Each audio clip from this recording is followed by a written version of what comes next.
Looking at activity. So activity is divided up into three sections: active customers, customer retention, and new customers. The active customers graph is useful to see the number of active customers you have, since active customers generate sales. If your active customers increased or decreased, you can investigate what changed in your business to ensure that you make business decisions that increase active customers and so result in increased revenue. So, for example, we can see that we had an increase in active customers from August of 2022 to September 2022. And so we would investigate what happened between these two periods to try and understand what increased active customers. At the bottom over here, as always, we have graphical insights where we summarize the movements in this graph. The next graph is customer retention. And this graph helps you visualize your customer retention in a graphical format for any period you would like. You can obviously change the period here in the global date selector, as well as change the number of periods over here.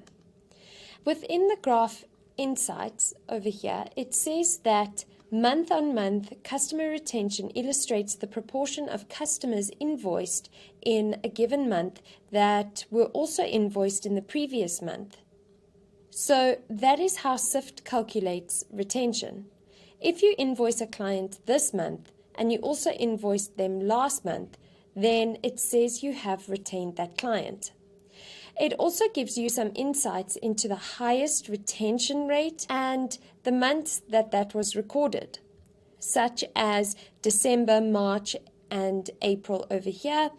And it also tells us the months with the lowest retention rate. And this is useful because you can go and investigate what happened in those months that you lost clients and ensure that it doesn't happen again. So, for example, in November 2022, which had the lowest retention rate, perhaps you had an issue with a supplier, or maybe one of your sales staff was rude to a client, etc. So small things like that can make you lose clients. And so being able to go and identify the problematic months, you will be able to investigate it and rectify it going forward, which is a powerful tool in keeping the clients that you worked so hard to gain.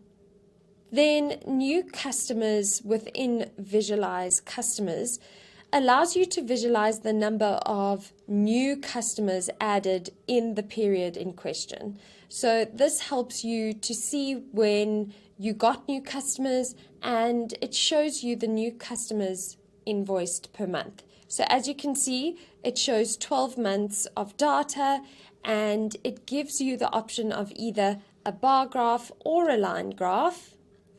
Below the graph, you will find graph insights, which help you to understand the graph more. Here we see the total number of new customers acquired, the largest change in customers for the current period, as well as how many customers were acquired per month on average.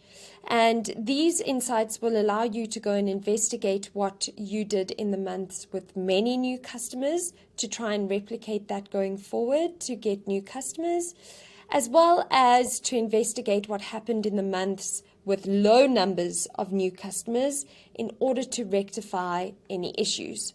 So this is a useful graph that helps you monitor your growth in customers, and if your growth is going up or down, you can investigate that to make sure that you are making the best business decisions.